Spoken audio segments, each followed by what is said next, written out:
COCAD, IDC, CJ3M. Lettre ouverte à M. Denis Sassou Nguesso, président de la République du Congo. Monsieur le Président de la République, la Fédération de l'opposition congolaise, FOC, vous adresse la présente réflexion qui, nous l'espérons, sera accueillie comme une contribution à la recherche de solutions durables à la crise aiguë, persistante et multidimensionnelle dans laquelle se débat notre pays sans répit depuis son accession à l'indépendance le 15 août 1960.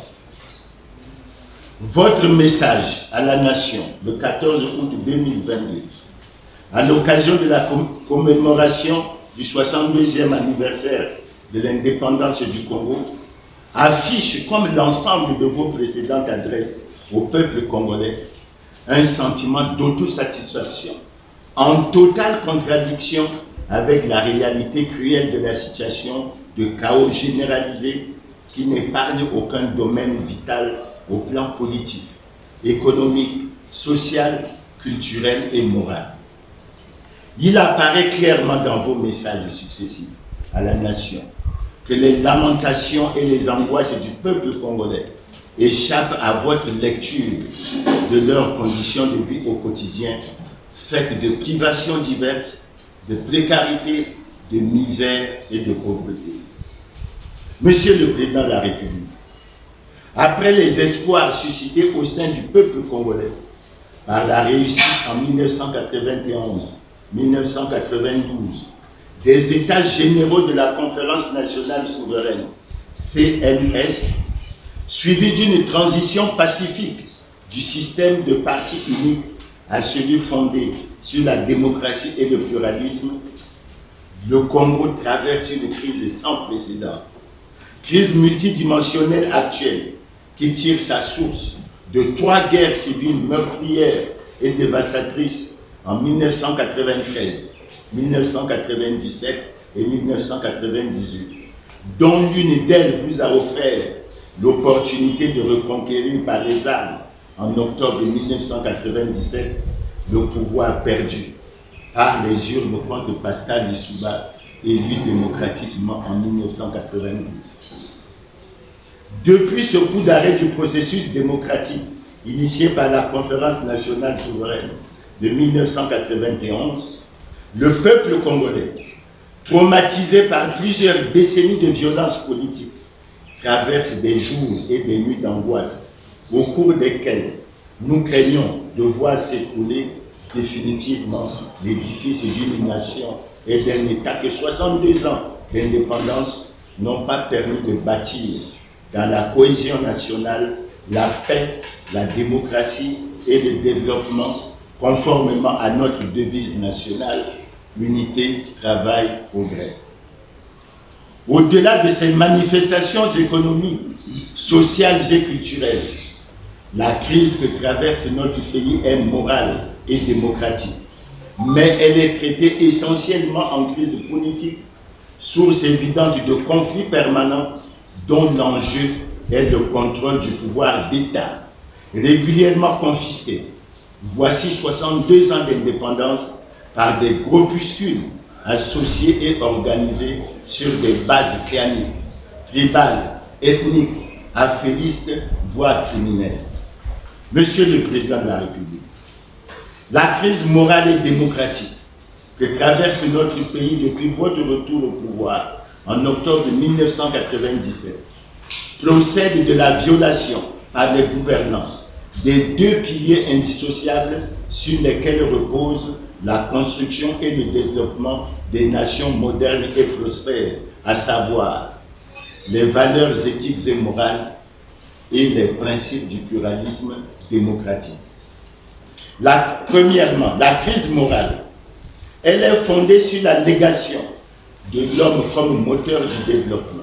En effet, la construction d'une nation moderne et prospère est essentiellement fonction de la qualité de l'homme. C'est pourquoi toutes les nations ayant accédé au développement ont accordé la priorité à la formation et à la santé de l'homme par la mise en place à tous les niveaux de la société des systèmes éducatifs et sociaux sanitaires performants et de bonne qualité.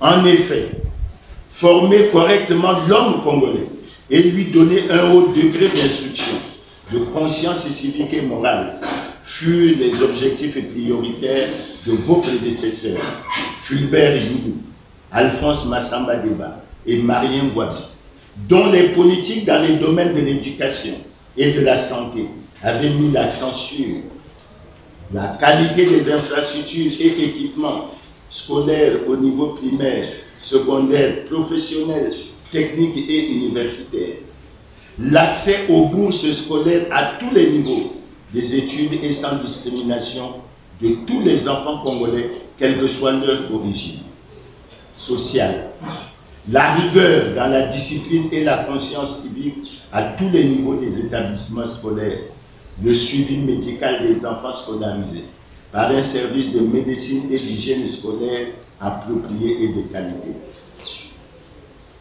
Cette ambition de doter notre pays des élites de qualité a permis de hisser le Congo en 2 décennies d'indépendance, de 1960 à 1980, au palmarès du pays le plus scolarisé d'Afrique, avec 100% du taux de scolarisation selon l'UNESCO, et de doter les administrations des cadres compétents et dévoués. Dans l'une de vos multiples adresses à la presse internationale, vous avez reconnu que le déclin de notre système éducatif a commencé dans les années 80, comme par hasard, sous votre règne au sommet de l'État, commencé le 5 février 1979. Aujourd'hui, notre pays est désormais en queue de peloton à la faillite généralisée de son système éducatif. Dans le domaine socio-sanitaire, l'effondrement total de l'ensemble des équipements et infrastructures, ainsi que du système de protection sociale, dont l'abandon de l'indigénat laisse l'écrasante majorité des Congolais vivant en dessous du seuil de pauvreté sans recours devant la maladie. Les privilégiés du pouvoir bénéficiant automatiquement des soins dans les hôpitaux à l'étranger évacués aux frais de l'État, c'est-à-dire des contribuables congolais. Monsieur le Président de la République, au pouvoir de 1979 à ce jour, vous êtes donc le mieux placé par rapport à vos prédécesseurs pour expliquer aux générations actuelles et futures les causes de la faillite totale des systèmes éducatifs et socio-sanitaires congolais réputés très performants et de qualité jusqu'aux années 80. L'extrait ci-après du discours de Jean-Pierre Tjister-Tchikaya, alors président du RDPS, à la tribune de la Conférence nationale souveraine de 1991, nous donne un éclairage sur les causes politiques de cette faillite. Sans évoquer ici dans les détails, ni l'état délabré de nos systèmes éducatifs et sanitaires, ni le chômage des jeunes, ni d'une manière générale les conditions de vie précaires des Congolais, nous pouvons affirmer que la débâcle économique entraîne par voie de conséquence le naufrage social. Nous voulons cependant faire remarquer que la gabégie organisée, en toute impunité, par le règne sans partage du lobby tribal et sa clientèle, a fini par créer dans notre pays quelques îlots d'abondance au milieu d'un océan de misère. Plus grave encore, les valeurs civiques et morales ont été détruites. L'homme se juge désormais non pas à sa compétence, à sa probité et son dévouement à la cause nationale, mais à l'épaisseur de son porte-monnaie, quelles que soient les conditions de son enrichissement. Dès lors, du sommet au bas de l'échelle, des instances politiques et administratives, rares sont ceux qui ne mettent pas toute leur ingéniosité à chercher comment tirer part de la parcelle de responsabilité qu'ils détiennent pour s'enrichir illicitement et rapidement. Fin de citation.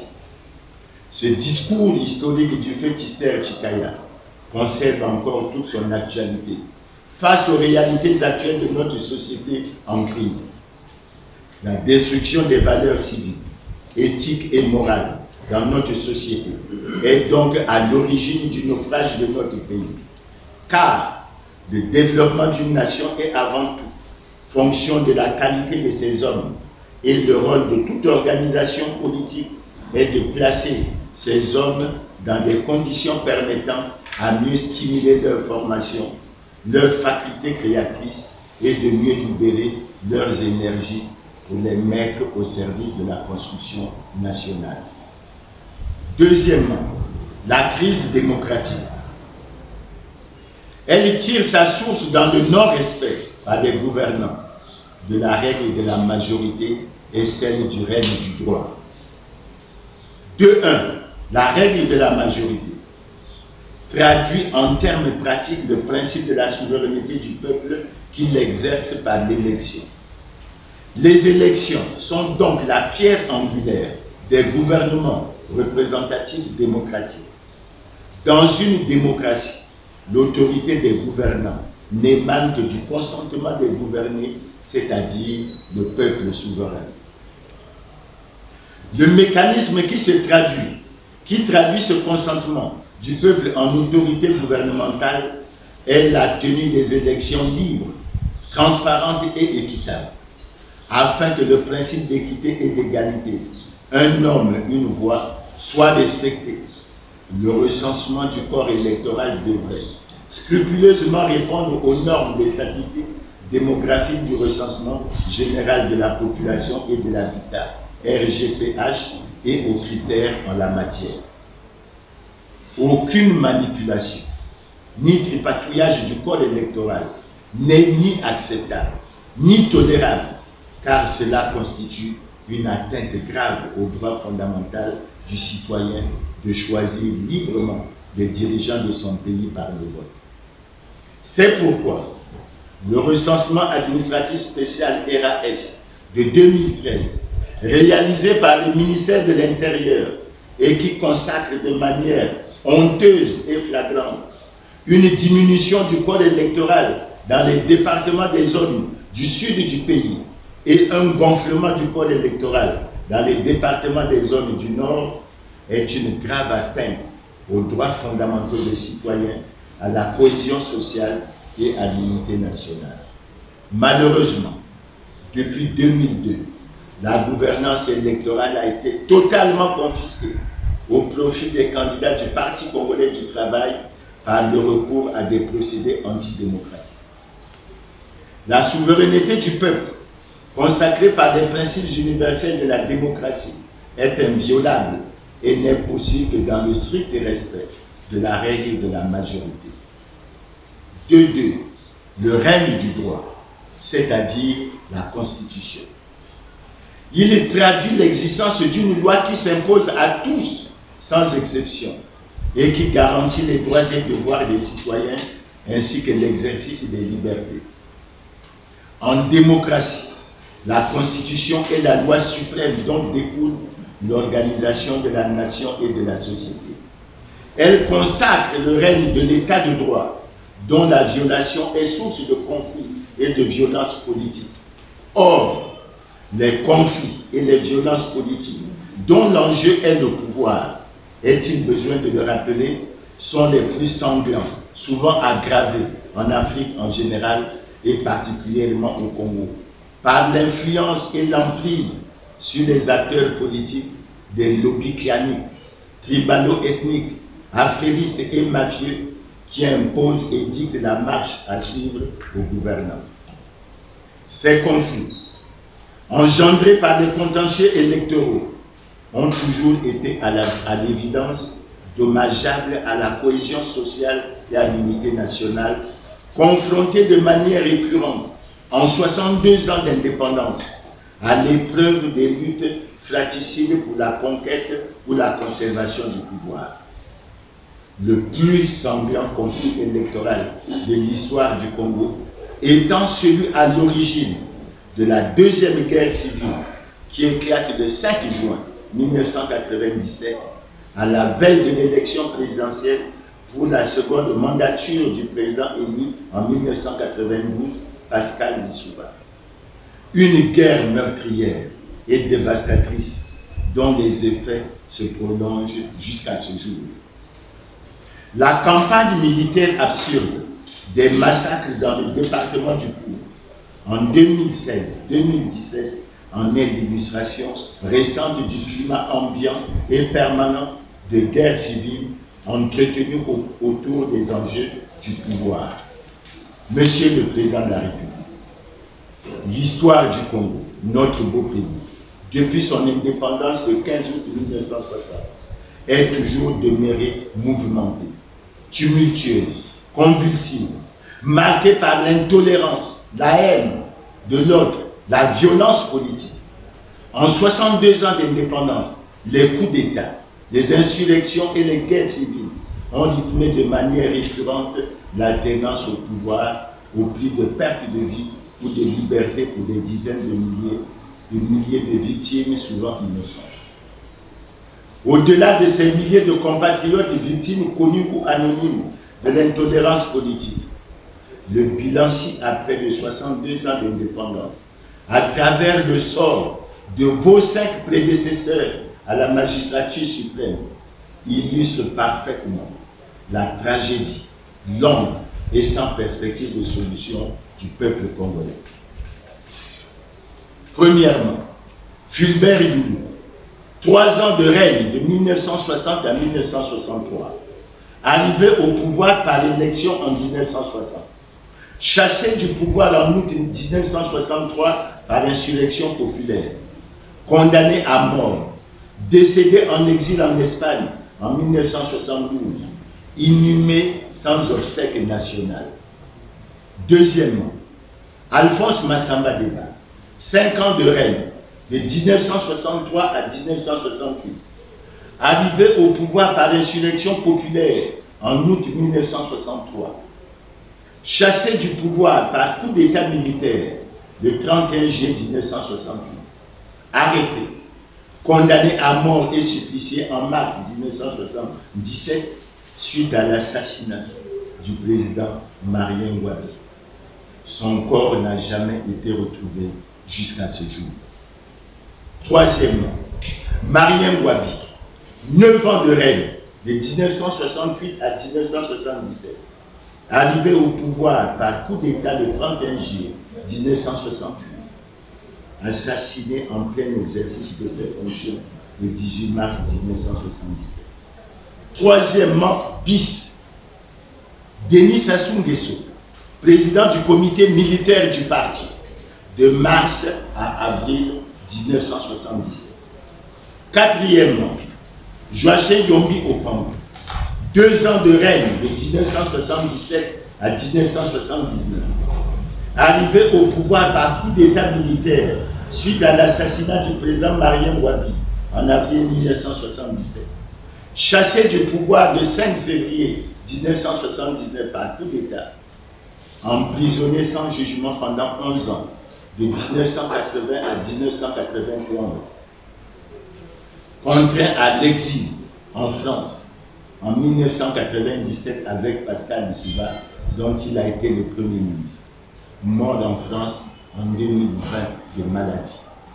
Cinquièmement, Pascal Lissouba, 5 ans de règne, de 1992 à 1997, arrivé au pouvoir en 1992, élu démocratiquement, chassé du pouvoir par coup d'État en octobre 1997 et contraint à l'exil en Angleterre puis en France, où il meurt de maladie en 2021 et enterré sans obsèques nationales.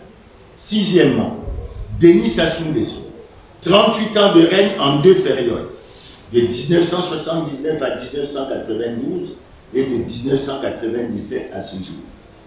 Arrivé au pouvoir par coup d'État le 5 février 1979, quitte le pouvoir en juillet 1992 parce que battu à l'élection démocratique de 1992, éliminé dès le premier tour contre Bernard Kolela et Pascal Lissouba, qualifié pour le second tour remporté par Pascal Lissouba à plus de 62%. Retour au pouvoir le 25 octobre 1997 par coup d'État, à l'issue d'une guerre civile meurtrière de 5 mois, juin à octobre 1997. Monsieur le Président de la République, vous êtes le seul survivant de cette tragédie des 6 chefs d'État congolais qui se sont succédés au pouvoir en 62 ans d'indépendance. Monsieur le Président de la République, comme vous pouvez le constater à travers ce bref aperçu historique, aucun de vos 5 prédécesseurs à la magistrature suprême n'a pu jouir, depuis la proclamation de l'indépendance le 15 août 1960, ni d'une retraite paisible, ni d'une mort dans la dignité et les honneurs que toutes les nations modernes rendent à ceux de leurs enfants qui les ont incarnés au sommet de l'État. Une triste spécificité congolaise, singularisée par la tragédie de tous ces anciens chefs d'État, qui traduit parfaitement la nature foncièrement violente de la gouvernance de notre pays en 62 ans d'indépendance. Outre le sort tragique et cruel réservé à vos 5 prédécesseurs, à la magistrature suprême, plusieurs de nos meilleures élites nationales, civiles et militaires, ont payé très cher le prix de l'intolérance et de la violence politique.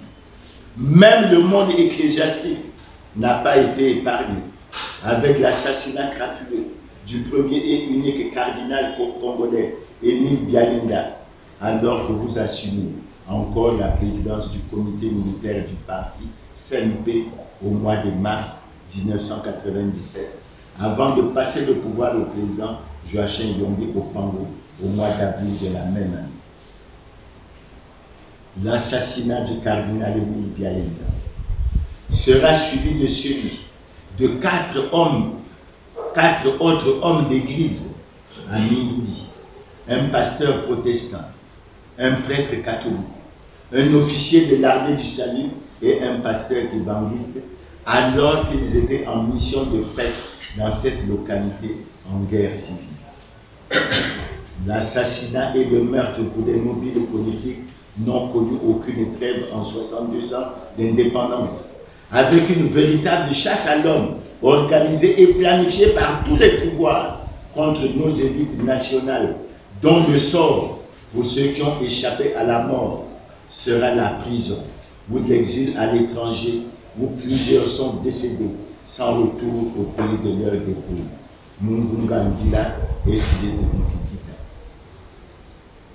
La maison d'arrêt de Brazzaville, au lieu d'être le lieu d'emprisonnement des criminels de tous les bords, des délinquants et autres bandits de grands chemins qui inondent nos cités et nos institutions, est devenue plutôt, voici plus d'un demi-siècle, une sinistre Bastille, une sorte de goulag du Congo, où sont régulièrement enfermés, dans des conditions inhumaines et humiliantes, les meilleurs de nos élites nationales, qui expriment leur désaccord avec les politiques mises en œuvre par les pouvoirs en place.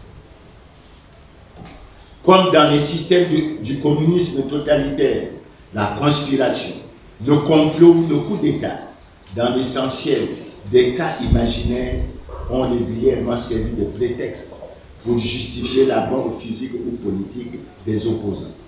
L'atteinte à la sécurité d'État est devenue l'accusation banale qui est brandie chaque fois que le pouvoir programme ou planifie l'élimination physique ou politique d'un cadre.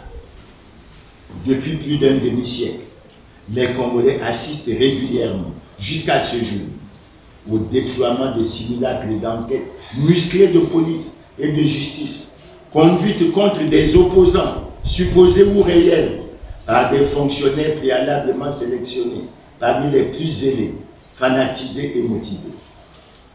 C'est ainsi que précédemment au général Jean-Marie Michel Moukoko et le ministre André Okombi Salissa qui entament leur 7e année d'embastillement arbitraire et injuste.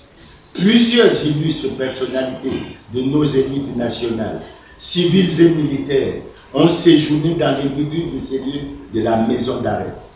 L'histoire n'oubliera certainement pas les noms célèbres des pensionnaires de cette Bastille congolaise tels que 1. Des anciens chefs d'État par intérim. David Moutsaka, chef d'État par intérim du 15 au 17 août 1963, après la démission du président Fulbert Goulet. Alfred Graoul, chef d'État par intérim de septembre à décembre 1968, après la démission du président Alphonse Massamba Deba. 2. Des hautes personnalités politiques. Pascal Lissouba, Ambroise Noumazala, Ange Didier Diawara, assassiné. Élie Théophile Itsou, assassiné. Bernard Bakana Korea, Jean-Pierre Tister Chikaya, Claude Ernest Ndala, Lambert Ngadibani, Martin Béry, Joachim Yombi Okambo, Ngila Mungunga Kombo, Prosper Abba Gandion, etc. 3. Des officiers supérieurs de la force publique. Kiyindou, assassiné. Félix Mouzabakani, Nzala Kanda, Benoît Mundelekolo, Godofroy Matine, Marcel Nsouri, mort en prison. Alphonse Kiwala Kaya, assassiné. Prosper Matupampolo et Ikoko, assassiné. Augustin Poignet et Bundi, assassinés, etc. 4. Des hommes de culture et des artistes. Maxime Debeka, écrivain. Célestin Bemba, journaliste. Franklin Boukaka, chanteur, compositeur, assassiné, etc. La liste des suppliciés et des bagnards est longue, car la pratique de l'élimination physique ou politique remonte à plus de 55 ans, avec l'assassinat en 1965 de 3 hauts fonctionnaires. Joseph Poirot, premier président de la Cour suprême. Lazare Machokota, premier procureur de la République. Anselme Massoueni, premier directeur de l'Agence congolaise d'information. Monsieur le Président de la République, quel gâchis pour un petit pays comme le Congo, qui a consacré très tôt, après la proclamation de son indépendance, d'énormes moyens financiers et matériels pour la formation des cadres de qualité dans les universités d'Afrique, d'Europe, d'Amérique et d'Asie. Malheureusement, à ce gâchis humain, il convient d'ajouter la débâcle économique et le naufrage social du pays, où, à l'exception de l'infime minorité des citoyens qui jouissent des privilèges du pouvoir politique, la pauvreté, la misère et la précarité sont devenus les lots quotidiens de l'écrasante majorité, sans aucune perspective de solution des politiques mises en œuvre par vos différents gouvernements. En 1980, alors que vous veniez d'être porté au pouvoir le 5 février 1979, vous avez déclaré ce qui suit. Notre dignité et notre prestige sont au prix du travail. Un peuple qui ne produit pas ce qu'il consomme n'est pas libre. Fin de citation.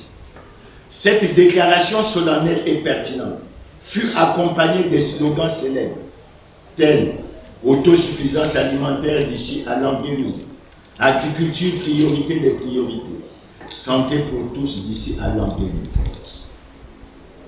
Dans votre message à la nation, le 14 août 2022, à l'occasion de la commémoration du 62e anniversaire de l'indépendance, vous avez déclaré ce qui suit. La véritable liberté d'un peuple n'est effective que lorsque ce dernier s'appartient à lui-même. Un peuple qui ne produit pas ce qu'il consomme n'est pas un peuple libre. Fin de citation. Un véritable aveu d'échec de votre part, car de 1980 à 2022, vos 2 messages au peuple congolais ont été prononcés dans l'intervalle de 42 ans, avec la triste réalité que le Congo, notre pays, au lieu d'affirmer son indépendance alimentaire, a accentué non seulement sa dépendance économique, mais a plutôt accru son sous-développement, passant même à une période donnée du statut de pays à revenu intermédiaire à celui de pays pauvres très endettés. 42 ans, au cours desquels le Congo, notre pays, a connu l'effondrement et la faillite de tous les secteurs vitaux de l'économie, particulièrement celui de l'agriculture, annoncé en 1980 par vous-même comme priorité des priorités. Aujourd'hui, notre pays, naguère exportateur de plusieurs produits agricoles, est dépendant à plus de 95% de l'étranger, même pour des produits de base, comme les agrumes, les fruits et légumes, la pêche et l'élevage. Tout le secteur de l'importation et de la commercialisation alimentaire est exclusivement détenu par des étrangers qui imposent en toute impunité leurs lois dans la distribution des produits, souvent de mauvaise qualité, sur le marché local sans contrôle. Tels des étrangers dans leur propre pays, les Congolais assistent sans protection de l'État impuissant ou complice à l'importation par plusieurs commerçants étrangers des produits alimentaires de qualité douteuse. Dans plusieurs de vos discours sur les antivaleurs, vous avez reconnu que la corruption qui gangrène à tous les niveaux des services publics ne permet plus à l'État de jouer pleinement son rôle de protecteur et de garant du bien-être des populations victimes des affairistes véreux qui entrent et sortent du Congo, assurés d'échapper à tous les contrôles obligatoires aux frontières des produits importés. Au-delà de la faillite du secteur de l'alimentation, dépendante à 95% des produits importés, notre économie a perdu toutes ses performances dans les secteurs stratégiques en faillite, de l'industrie, des transports ferroviaires et aériens, des services d'eau, d'électricité et de communication, des domaines régaliens de l'État, tels que la police, la gendarmerie, la protection civile et environnementale, des sports, avec la très mauvaise qualité des équipements et le manque de motivation de la jeunesse condamnée au chômage, à la délinquance et à l'oisiveté. Monsieur le Président de la République, au plan humain, politique, économique, social et moral, notre pays va mal, très mal, comme nous l'avons rappelé à travers les faits évoqués ci-dessus. Sur 62 ans d'indépendance du Congo, vous totalisez à ce jour 38 ans de règne encore inachevé au sommet de l'État, contre un total de 24 ans de règne pour l'ensemble de vos 5 prédécesseurs à la magistrature suprême. Tous chassés du pouvoir par coup d'État, n'ayant joui d'aucune retraite paisible et morts dans l'oubli, sans honneur pourtant mérité de la nation. Dans les arcades du pouvoir, depuis 1968, d'abord sous l'autorité du président Marien Ngouabi, dont vous aviez été l'un des hommes de confiance dans les fonctions sensibles de ministre de la Défense et de la Sécurité, jusqu'à son assassinat le 18 mars 1977, ensuite à la magistrature suprême à partir de 1979 jusqu'à ce jour. Vous avez vécu plus d'un demi-siècle d'histoire tragique de notre indépendance en acteur politique, c'est-à-dire en témoin privilégié de 62 ans du drame congolais. Monsieur le Président de la République, vous ne pouvez pas vous soustraire de la responsabilité tant collective qu'individuelle. 62 ans de lutte fratricide, de violence politique, de guerre civile meurtrière sur les enjeux du pouvoir. 62 ans d'instabilité politique chronique avec 9 constitutions, 7 actes fondamentaux, 6 coups d'État réussis, 4 coups d'État manqués, 6 présidences de la République, dont 2 à votre actif. 62 ans de chasse à l'homme contre les élites nationales, dont Jean-Marie Michel Moukoko et André Okombi-Salissa ne sont que les dernières victimes en prison à la maison d'arrêt voici 7 ans. 62 ans de débâcle économique et de naufrage social. Monsieur le Président de la République, au-delà de l'autosatisfaction exprimée dans l'ensemble de vos messages solennels à la nation, notre pays va mal, très mal. Le bilan de 62 ans dans tous les domaines vitaux n'ouvre aucune perspective d'espoir